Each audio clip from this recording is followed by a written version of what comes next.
ఆంధ్రప్రదేశ్ శాసనమండలి సభ్యుడిగా అవకాశం కల్పించినందుకు రాష్ట్ర ఉప ముఖ్యమంత్రి జనసేన పార్టీ అధ్యక్షులు శ్రీ పవన్ కళ్యాణ్ గారికి శ్రీ పి హరిప్రసాద్ గారు కృతజ్ఞతలు తెలియజేశారు.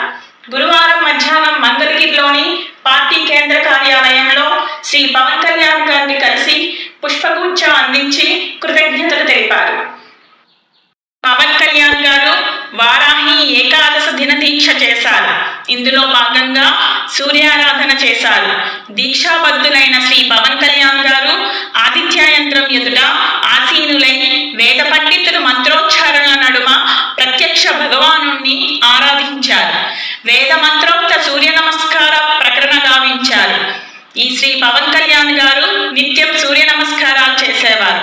వెన్ను సంబంధిత ఇబ్బందితో కొద్ది కాలంగా సూర్య నమస్కారాలు చేయడం సాధ్యం కావడం లేదు. అందుకు ప్రతిగా సూర్య నమస్కారాలకు సంబంధించి మంత్ర సహిత ఆరాధనను నిర్వర్తించారు. మన ప్రజల జీవన విధానంలో భాగమే సూర్య నమస్కారాలు. మన పురాణ ఇతిహాసాల్లో సూర్యారాధన ప్రస్తావన ఉంది. వనవాసంలో ధర్మరాజు ప్రత్యక్ష భగవానుణ్ణి ప్రార్థించి అక్షయ పాత్ర పొందారు అని మహాభారతం చెప్తోంది.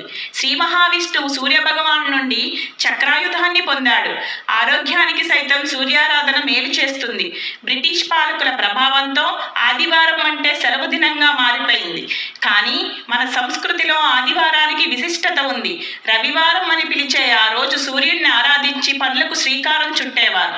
అందుకే ఆదివారాన్ని కృషివారం అని కూడా అనవచ్చు అని వేద పండితులు తెలిపారు. ఎర్రచందనం అక్రమ రవాణా వెనుక ఉన్న పెద్ద తలకాయలను పట్టుకోండి. అటవీ శాఖ అధికారులకు ఉప ముఖ్యమంత్రి శ్రీ పవన్ కళ్యాణ్ గారు దిశానిర్దేశం చేశారు. శుక్రవారం సాయంత్రం కాలుష్య నియంత్రణ మండలి అధికారులతో పవన్ కళ్యాణ్ గారు చర్చించారు. వాటిలో ముఖ్యమైన అంశాల్లో జల, వాయు, శబ్ద కాలుష్య నియంత్రణపై ఎప్పటికప్పుడు సమీక్షించాలి. శుక్రవారం సాయంత్రం కాలుష్య నియంత్రణ మండలి అధికారులతో పవన్ కళ్యాణ్ గారు చర్చించారు. వాటిలో ముఖ్యమైన అంశాల్లో జల, వాయు, శబ్ద కాలుష్య నియంత్రణపై ఎప్పటికప్పుడు సమీక్షించాలి. వికసిత భారత్ 2047 లక్ష్యంలో భాగంగా కర్బన ఉద్గారాలు తగ్గిద్దాం. సముద్ర కోత సమస్యపై సమగ్రంగా అధ్యయనం చేయాలి. పర్యావరణ పరిరక్షణ నిబంధనలపై ప్రజలకు అవగాహన కల్పించాలి.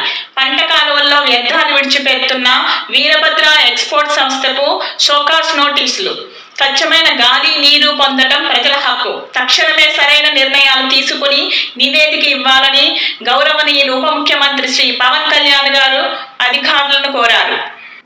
Thank you. Goodbye.